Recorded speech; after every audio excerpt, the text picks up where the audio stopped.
Hi, I'm Mr. C, the teacher, and this is my classroom. Over the years, I've created hundreds of lessons in every subject area. So grab your tools for school and join in with us. Or sit back and just watch. And let's go on a learning journey together. Because you're watching Lessons from the Classroom.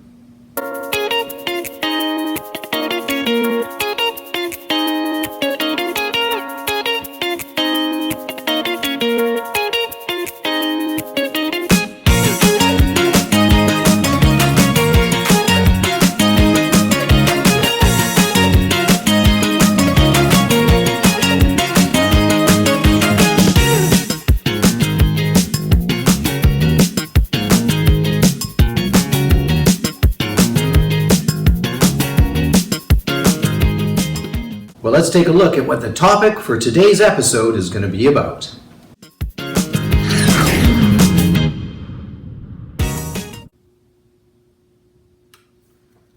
You know, I love being surrounded by great books, because one of my favorite things to do is to read stories.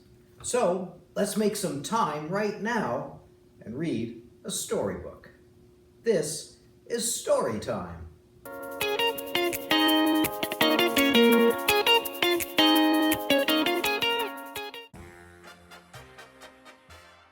Ghostwriter, written by Stephanie Wildman and Cecilia Populus Udave, and illustrated by Estefania Razzo, and read by Mr. C, the teacher.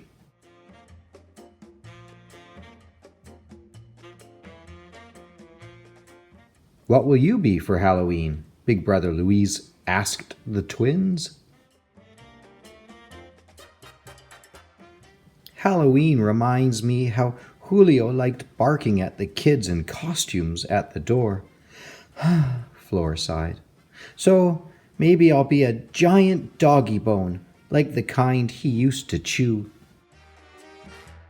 I miss Julio too, Roberto chimed in. Julio loved chasing rabbits. Maybe I'll be a bunny. We could honor him at the altar for Dia de los Muertos, not just with Halloween costumes, Louise told them.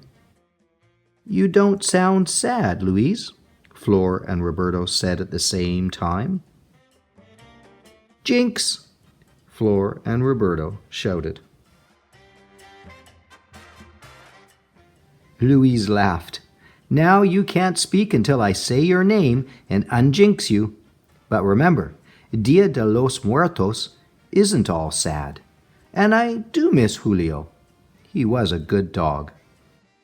Flor, said Luis, unjinxing her. Isn't Dia de los Muertos the day we celebrate those who died? Flor asked. Yes, it is, said Luis. Roberto? We feel joy that they were part of our lives, right? Roberto said. We do, replied Luis. Julio filled us with joy. Besides, celebrating with offerings on the altar, we hang papel picado, which represents the wind. Let's make an ofrenda for the altar for Julio.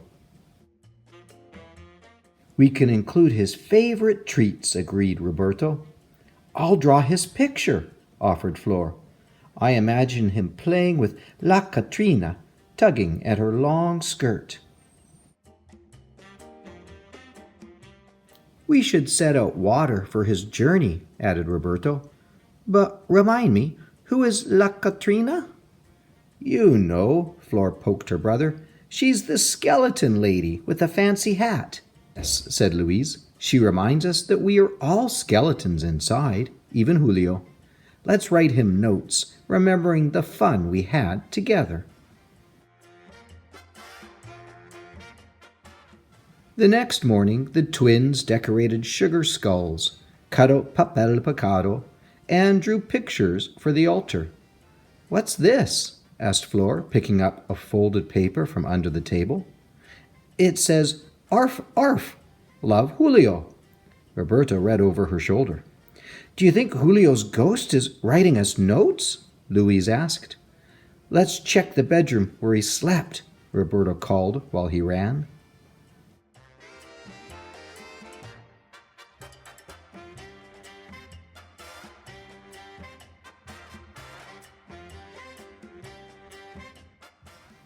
Nothing, declared Flor, bouncing back into the room. Nada, agreed Roberto. Wait, said Flor. Look, what is sticking out from the marigolds? Roberto took the note and read, Arf, arf, Happy Halloween, from Julio. Julio did like Halloween, said Flor, but when did he learn to write? She looked at Louise. Louise shrugged. Maybe La Katrina taught him. The altar looks good. What did you write for Julio? Roberto read his message. Miss you, Julio, but I'm not as sad as before. Remembering you flipping your nose under my hand to get petted makes me happy. Mine says, Wish I could hug you. I liked holding your front paws and dancing with you, said Flor. In fact, I think I'll dress up as La Katrina and dance with a stuffed dog for Halloween.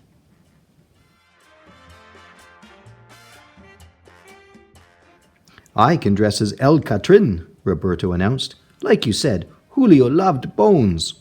What about you, Luis? Do you think I should be a writer who is a ghost? A ghost writer? Louise grinned.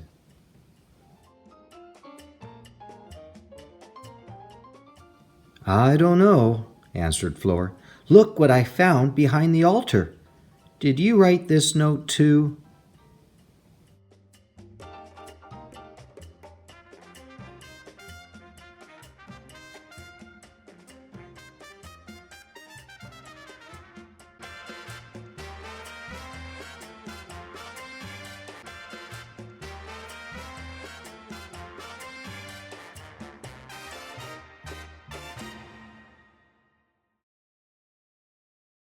All right, it's time in our episode for this segment that I like to call the Did You Know Fun Facts. Did you know?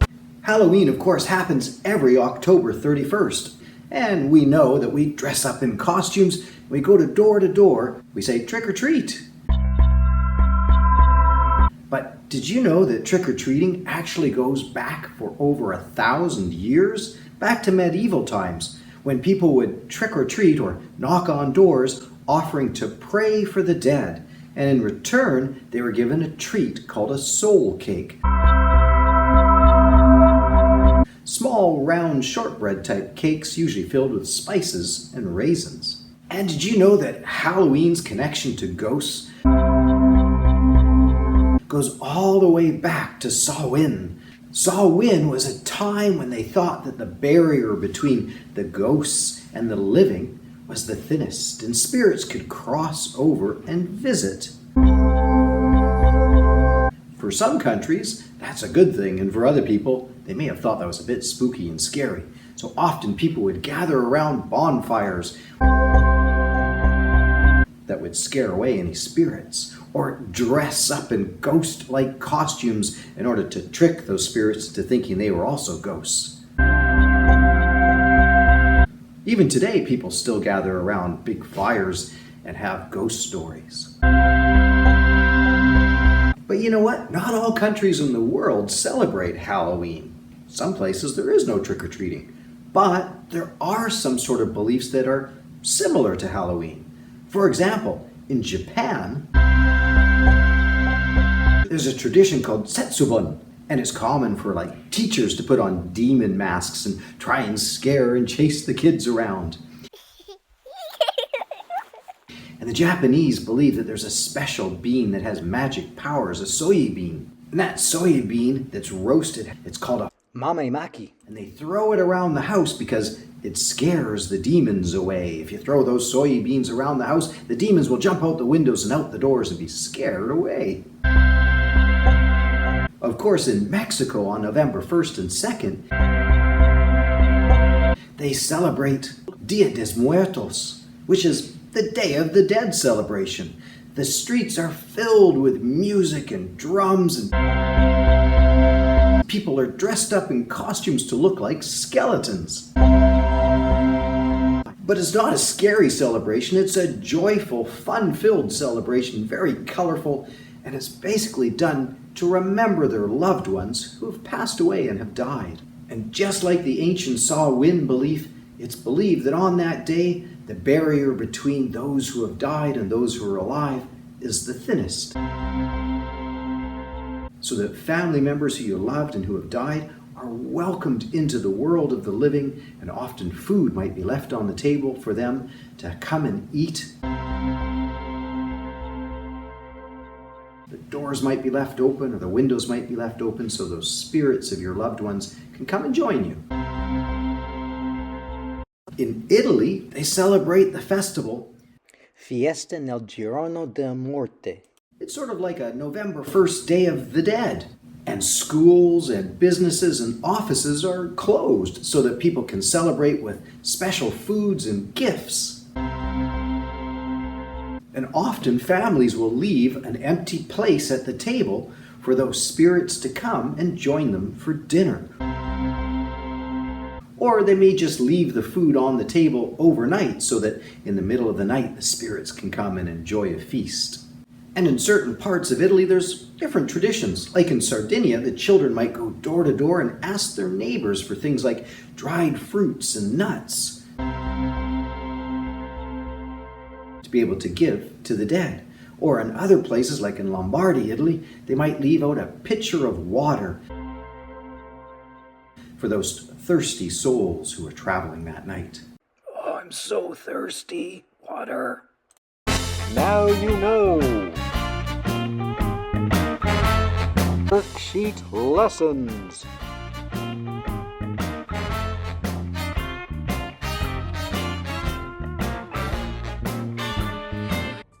Okay, we're looking at our Halloween facts, and this is a worksheet walkthrough for our Halloween theme unit.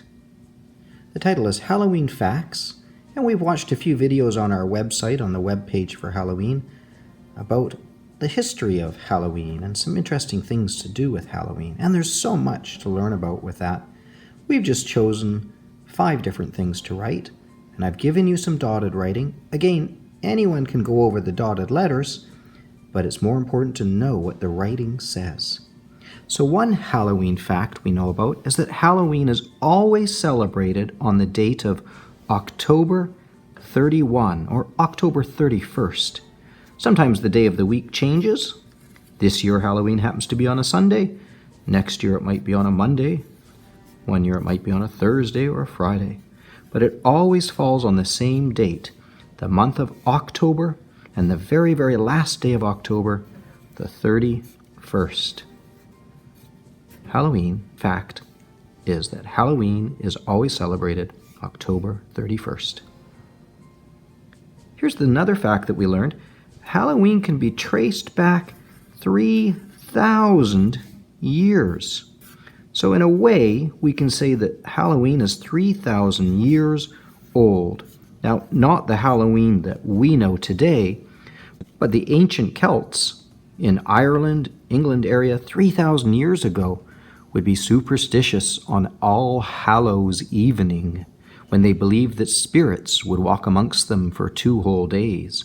And on the evening before All Hallows Day, it became known as All Hallows Eve and eventually shortened to Halloween, they would dress up in costumes in order to fool the spooks and spirits that they believed were walking amongst them.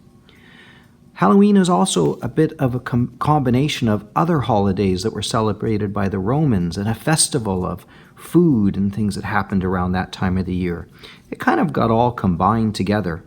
And now we have a Halloween that's quite different from 3,000 years ago, but we can trace it back 3,000 years old. Another fact that we learned was that witches were good. Today we think of witches in Halloween stories mainly as being these evil witches. But in the old days, women were very good at gathering plants and herbs, and some of these women knew how to grind up the herbs and plant leaves, stir them up into potions, I guess you could say, and they were medicines. So really, the old witches of long ago were nothing more than women doctors. medicine women. If you had some sort of pain or something, you could go to one of these ladies. She would make up a potion, a medicine.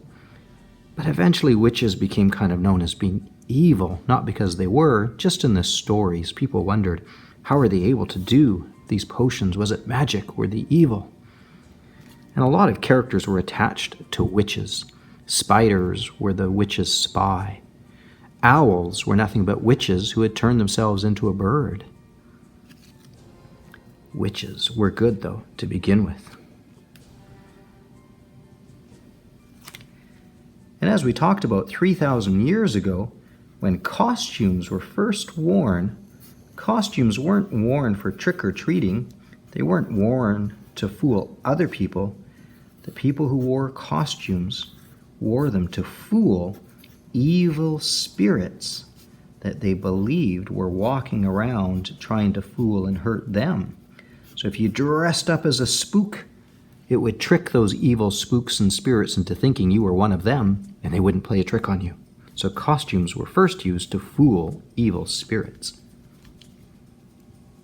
And the last fact that's very important is that today's Halloween is designed to be scary, but fun.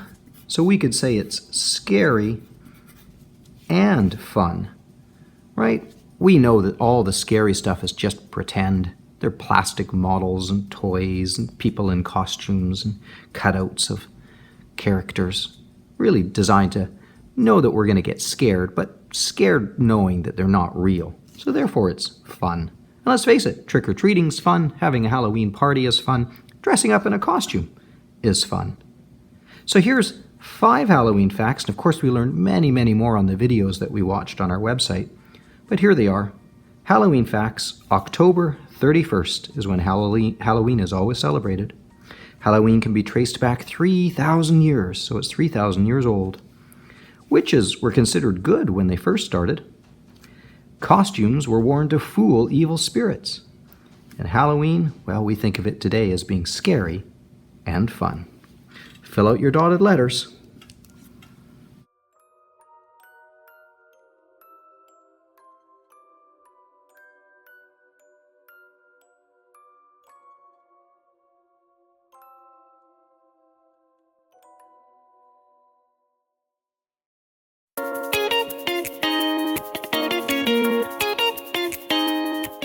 All right, well, it looks like I've got plenty of art supplies and tools on hand, so I guess it's time to do some quick art creations.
more worksheet lessons.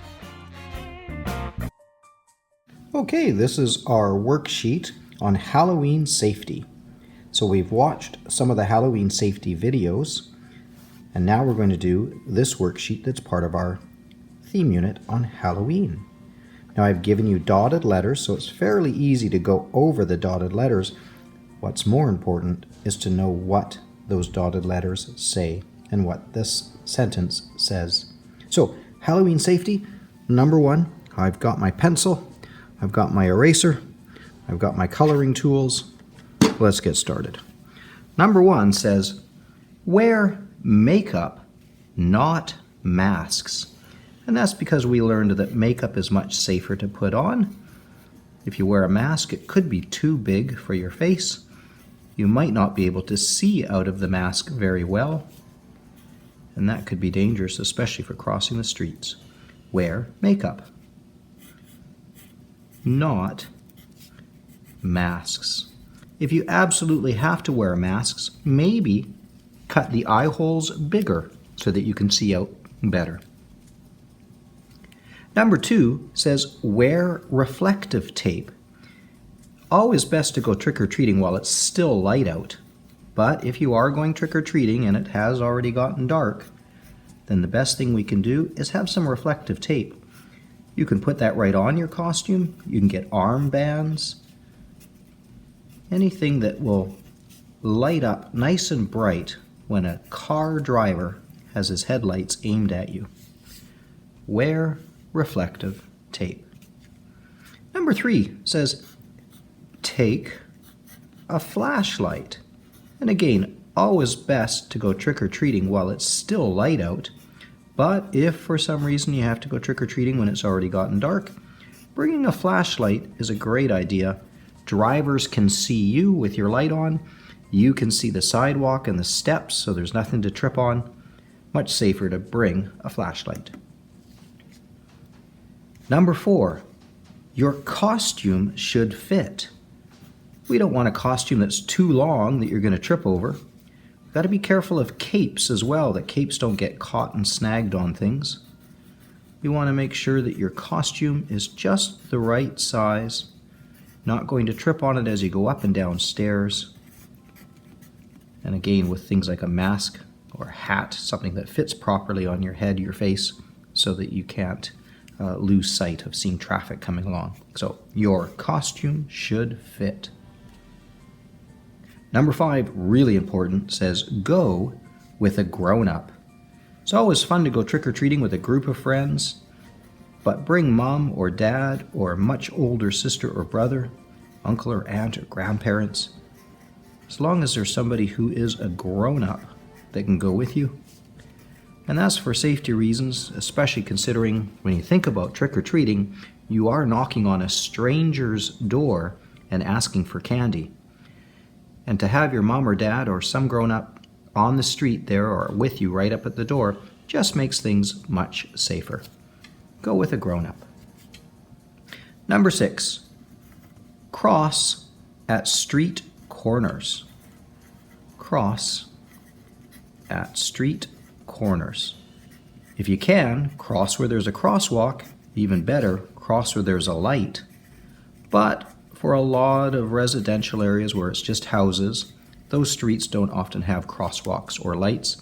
So you want to make sure you cross at a street corner. Never go dashing across the middle of a block. Never go dashing out from behind a parked car. Drivers are not expecting people to run out into the street. They do look for people at the corners of blocks trying to cross. So always cross at street corners. There's lots and lots of other rules, but we've just done 7. So number 7, the last one, says check your candy. Everybody out there is just trying to have fun and being as safe as they can. Unfortunately, sometimes we have some people, even grown-ups, that are being a bit silly, and they might do something to play a trick on you with the candy or the food. So you always want to check your candy first. It should be store-bought and in its sealed wrappers. If the candy looks like the wrapper's been opened, if it's a homemade treat and you don't know the person you got it from really, really well, then unfortunately that candy or that treat should be thrown away in the garbage. And I know that sounds awful, but we want to check your candy to make sure it's safe. So store-bought candy still in the wrapper, that's the best thing. All right, there's our 7 rules that we've chosen. Wear makeup, not masks. Wear reflective tape so you can be seen in the dark. Take a flashlight so you can be seen in the dark and keep yourself safe that way. Your costume should fit. Always go with a grown-up. Cross at street corners or crosswalks or lights. And check your candy when you're all finished trick-or-treating and you get home. Have Mom and Dad help you out check the candy. We've got a terrific looking picture here that definitely needs some color. I'm going to start my coloring, and then rather than you guys having to watch all of my coloring happening, I'll just forward the film so that you can see the finished product, and then you can always copy my coloring or come up with your own. Got a guy here in a pumpkin, so I'm going to make his pumpkin orange. All right, have fun coloring.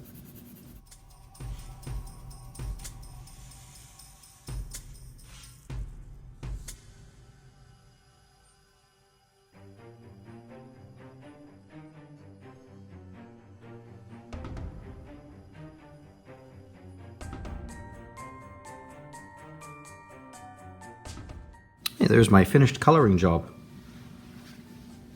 Halloween safety.